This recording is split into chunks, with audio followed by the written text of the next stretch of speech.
Il Club Olimpico Romano vince ai rigori il play-out in casa della Cinzia Albalonga, tenendosi stretta alla categoria Elite e costringendo invece i castellani alla retrocessione. Sono i padroni di casa però a rendersi più pericolosi nei 70 minuti. Il primo tiro è di Midday, con il mancino che esce di poco largo, quindi il Cor ci prova con Romolo Lupo, che si libera bene e poi calcia troppo debolmente. Nessun problema per Lanciotti che blocca. Bejan verso fine primo tempo mette in mezzo questo pallone. Esce a vuoto Ciaralli, poi Puricelli cerca di riproporre la sfera in area di rigore, ma nessuno dei suoi compagni riesce a deviarla oltre la linea di porta. Ad inizio ripresa, subito polemiche per la Cinzia quando viene annullato per fuorigioco questo gol di Corradini. Chiaramente la posizione del numero 7 sfugge alla nostra telecamera al momento della battuta del calcio di punizione, ma cerca di alzare la testa la Cinzia Albalonga con il tiro di Giannini, che dopo essere entrato in area di rigore mette il pallone fuori. Ancora Corradini protagonista, poco più tardi il numero 7 entra in area e va giù.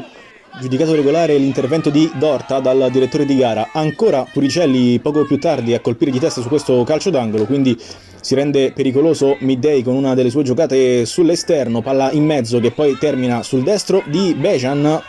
Blocca facilmente però Ciaralli, che deve impegnarsi di più sul tiro di Minnucci poco più tardi dalla lunghissima distanza. È buona la reazione del portiere, che poi si ripete poco più tardi ancora sul destro di Bejan, ancora a deviare in calcio d'angolo. Nel frattempo si surriscaldano gli animi in panchina e viene espulso mister Vannoli tra le proteste dei suoi ragazzi. Pochi minuti più tardi, al termine di questa azione, arriva il triplice fischio del direttore di gara. Si andrà ai calci di rigore e inizia lo show personale di Ciaralli, che neutralizza già la prima conclusione.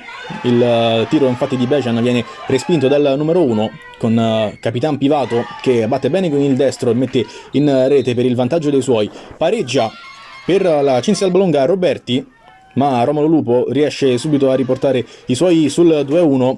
Si presenta dal dischetto anche Minnucci, che non sbaglia, così come il subentrato Varani, che calcia centralmente. Ancora una parata di Ciaralli invece sul rigore di Giannini, quindi si presenta dagli 11 metri Mascia, che non sbaglia, batte benissimo e riesce a salvare i suoi grazie alle due parate di Ciaralli ed il rigore decisivo da parte di Mascia. Il Club Olimpico Romano può festeggiare, ma l'eroe di giornata è chiaramente il numero 1 degli aranciazzurri, che viene festeggiato da staff, dai compagni e del Club Olimpico Romano. Anche grazie alle sue parate potrà rimanere in Under 15 Elite anche il prossimo anno.